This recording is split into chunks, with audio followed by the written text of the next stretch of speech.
Тахири, со ова сакам да отворам еден друг аспект, повторувачки се изјавите на Кодзијас, во кој што вели дека преферира новото сложено да име да биде во словенска верзија, што би се рекло Република Горна Македонија, вака испишено на латиница. Што би рекле вие, дали е вакво решение прифатливо за етничките албанци во Македонија? Mendoj se nuk e di, a ka ndonjë vend tjetër, ky do të jetë një shembull unikat që Maqedonia të ketë një emër, sepse ne dim shumica e shteteve kanë midisjerash edhe shteti për cilin flasi. Greqia nuk është me emërtimin e njëjtë brenda shtetit vet, as Shqipëria. Shqipëria, domethënë, në botë njihet si Albania, nuk njihet si Shqipëria, dhe kam thënë edhe në një rast tjetër, që ndoshta intelektual të ndryshëm nuk e thonë për arsye se ndoshta mendojnë që nuk do të tingëlloj si populiste. Çdo zgjidhje e cila do të ishte e pranueshme për popullin Maqedonas dhe pa e prekur identitetin e popullit Maqedonas, dhe kur them identitetin Maqedonas, këtu parasysh gjithash kam parasysh gjuhën, traditën kulturore, historinë e kështu me radhë, do të ishte e pranueshme për shqiptarët nëse nuk do të kishte prapashtesën slave ose parashtresën slave, sepse një ndër to do të ishte edhe përdorimi i emrit në mënyrë të slavizuar ose në mënyrë në një gjuhë, pra në gjuhën maqedone, sepse kjo nuk ka kuptim. Unë kam folur shpesh edhe në debate tjera.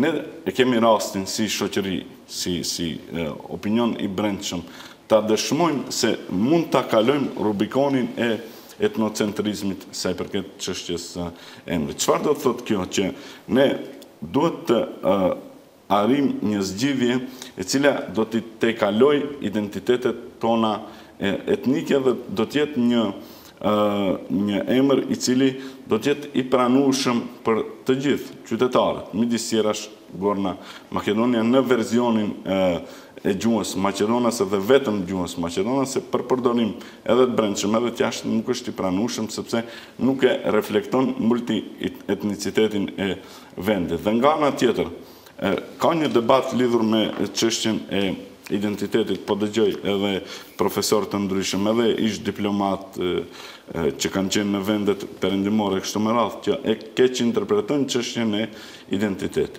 Dhe për shembull kur flasin për çështjen e nacionalitetit, flasin për shtetësinë, me që nacionaliteti këtu nuk kupton kombin në aspektin etnokulturor dhe nuk flitet, mendoj, për këtë çështje, po kjo bëhet me qëllim që të mjegullohet opinioni Maqedonas dhe një pjesë tjetër flet për atë se ne jemi shtet i shumë i fuqishëm, që nuk jemi, në fakt, Maqedonia është 2 milionëshe, e dim se cilat janë kapacitetet, se ne nuk do të pranojmë që dikush tjetër të na ndikoj tek ne, sepse sovraniteti i Maqedonisë është i paprekshëm.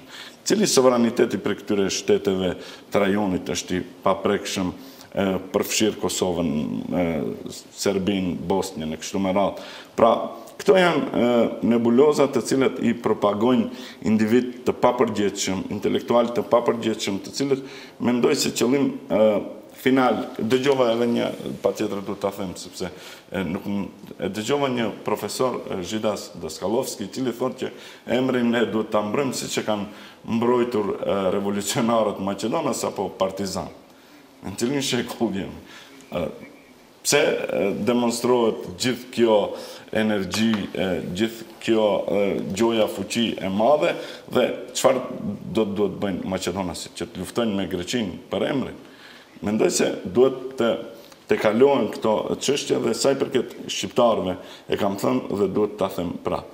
Nuk mund të dëgjoni asnjë deklaratë, asnjë partie politike shqiptare, asnjë intelektuali shqiptar, i cili thotë që emri i Maqedonisë duhet të ndryshohet patjetër sepse identiteti i Maqedonasve është i kontestueshëm.